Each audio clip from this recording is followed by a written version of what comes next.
Assalamualaikum warahmatullahi wabarakatuh.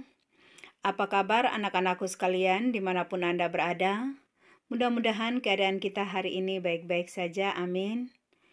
Di video kali ini saya akan membahas tentang bagaimana menentukan bilangan oksidasi. Olehnya itu anak-anakku sekalian, kita perhatikan, kita simak ya, supaya kita tidak gagal paham. Olehnya itu anak-anakku sekalian dimanapun Anda berada, setelah melihat atau menyimak penjelasan tentang menentukan bilangan oksidasi, diharapkan setelah menontonnya kita bisa mengerjakan soal-soal yang telah disediakan. Olehnya itu kita ikuti atau kita simak penjelasannya. Materi kali ini saya akan membahas tentang reaksi redoks atau reaksi oksidasi reduksi. Reaksi oksidasi reduksi atau singkatannya redoks adalah reaksi serah terima elektron yang disertai dengan perubahan bilangan oksidasi atom-atom yang terlibat reaksi, sehingga reaksi redoks selalu terdiri atas setengah reaksi reduksi dan setengah reaksi oksidasi. Karena setengah reaksi reduksi dan setengah reaksi oksidasi, maka kita harus memahami yang mana itu reaksi reduksi dan yang mana reaksi oksidasi. Sekarang kita masuk ke reaksi reduksi.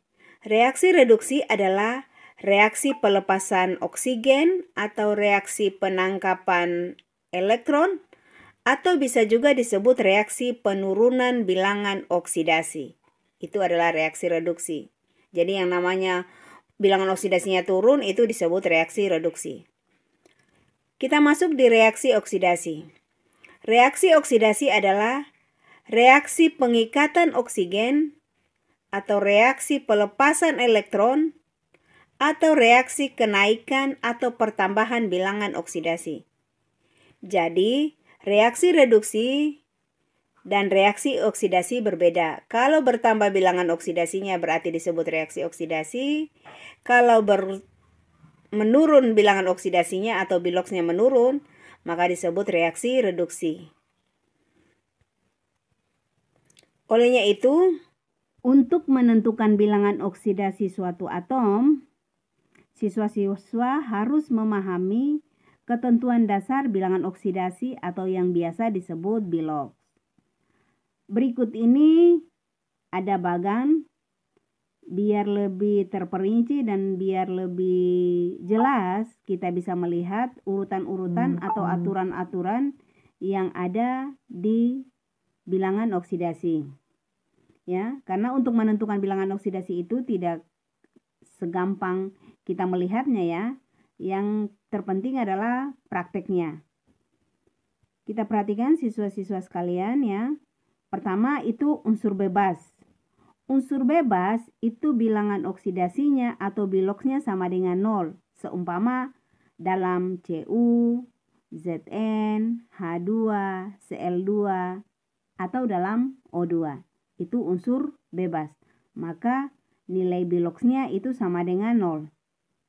Ya, nanti sebentar ada contohnya ya.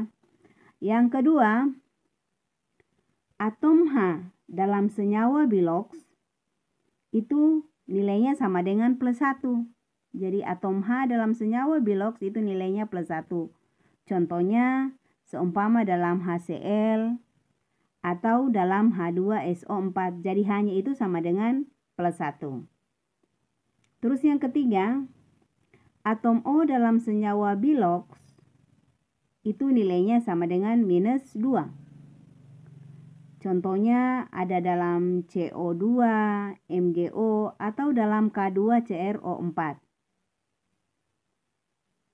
Yang keempat, atom logam dalam senyawa biloks, ya, atom logam dalam senyawa biloks itu nilainya positif. Ya. Jadi atom logam dalam senyawa biloks itu nilainya positif. Contohnya, golongan 1A itu nilai biloksnya sama dengan +1. Golongan 1A sudah kita ketahui ya. Golongan 1A itu sudah ditahu unsur-unsur mana yang terletak pada golongan 1A. Contohnya itu ya di dalam K2O NaCl. Terus untuk golongan 2A nilai biloksnya itu sama dengan plus 2. Contohnya dalam MgO atau CaCO3. Aturan yang kelima yaitu jumlah biloks seluruh atom dalam senyawa itu nilainya sama dengan 0. Jadi jumlah biloks seluruh atom dalam senyawa itu nilainya sama dengan 0. Yang keenam, jumlah biloks seluruh atom dalam ion itu sama dengan muatannya. Terus untuk yang ketujuh, pengecualian.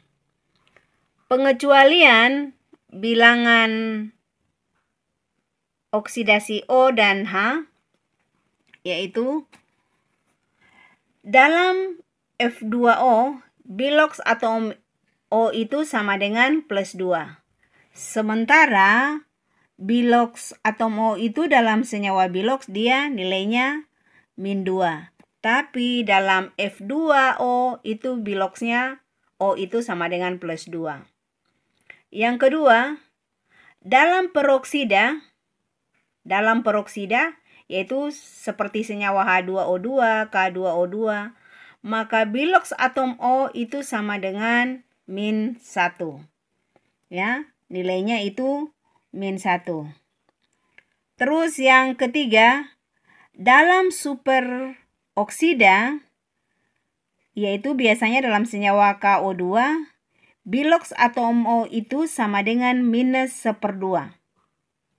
Dan yang keempat, untuk pengecualian yang keempat, dalam hidrida logam, yaitu dalam senyawa NaH, CaH2, biloks atom H itu sama dengan min 1.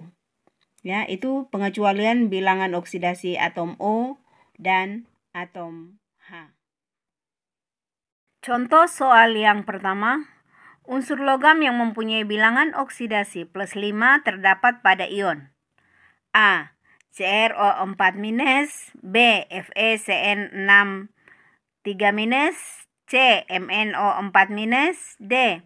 Cr2O7 2-, dan E. SbO4 3-.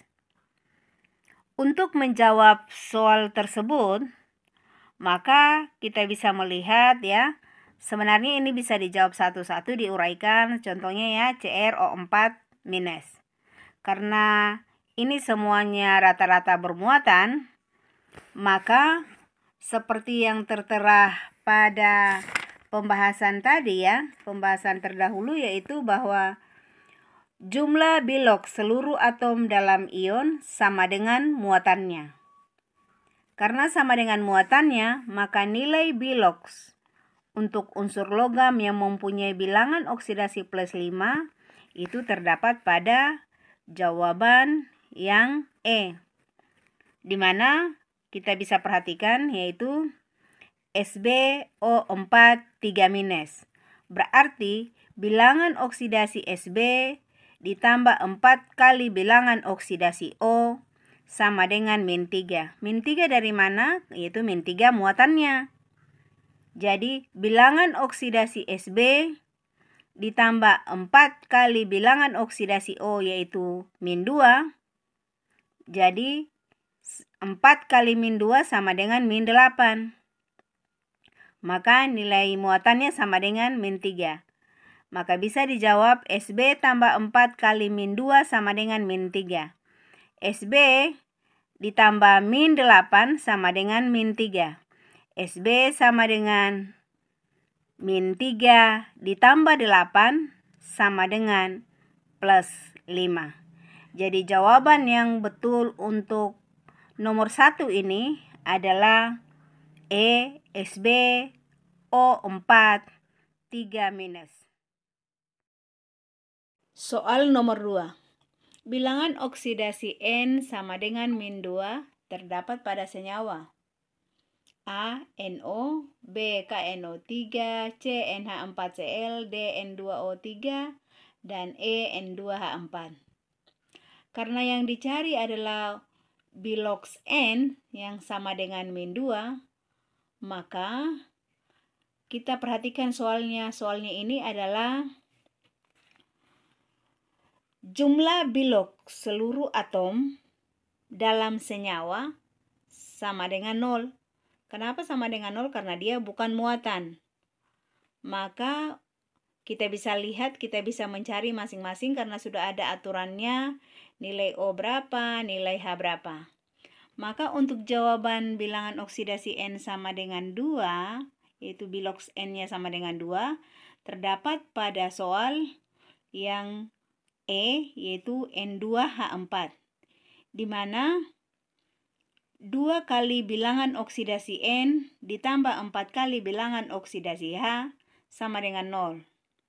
2 kali bilangan oksidasi N ditambah 4 kali bilangan oksidasi H, karena bilangan oksidasi H sama dengan plus 1, maka 2 kali bilangan oksidasi N ditambah 4 dikali plus 1 sama dengan 0. Maka N sama dengan min 2. Jadi bilangan oksidasi N sama dengan min 2 terdapat pada N2H4. Soal nomor 3. Jumlah bilangan oksidasi unsur-unsur dalam suatu ion poliatom adalah sama dengan muatannya. Contoh, tentukan bilangan oksidasi atom C dalam ion CO32-. Karena CO32- merupakan ion poliatom, sehingga total biloxnya sama dengan muatannya. Maka bilangan oksidasi C ditambah 3 kali bilangan oksidasi O sama dengan min 2. Maka bilangan oksidasi C ditambah 3 kali bilangan oksidasi O itu sama dengan min 2. Maka 3 kali min 2 ya sama dengan min 2. Maka kita jumlahkan bilangan oksidasi C ditambah min 6 sama dengan min 2. Maka bilangan oksidasi C sama dengan min 2 ditambah 6 sama dengan plus 4. Jadi bilox atom C dalam ion CO32- adalah plus 4. Agar lebih memahami materi menentukan bilangan oksidasi, maka disiapkan soal-soal sebagai berikut, yaitu ada 3 nomor. Kita bisa melihatnya di soal yang disediakan, yaitu dikerjakan atau dijawab dengan benar dan tepat. Dengan ketiga soal tersebut, kita bisa memahami tentang menentukan bilangan oksidasi. Olehnya itu, soal-soal ini menjadi bahan untuk pemahaman menentukan bilangan oksidasi. Sekian anak-anakku sekalian. Terima kasih sudah memahami atau mengerjakan soal yang disediakan.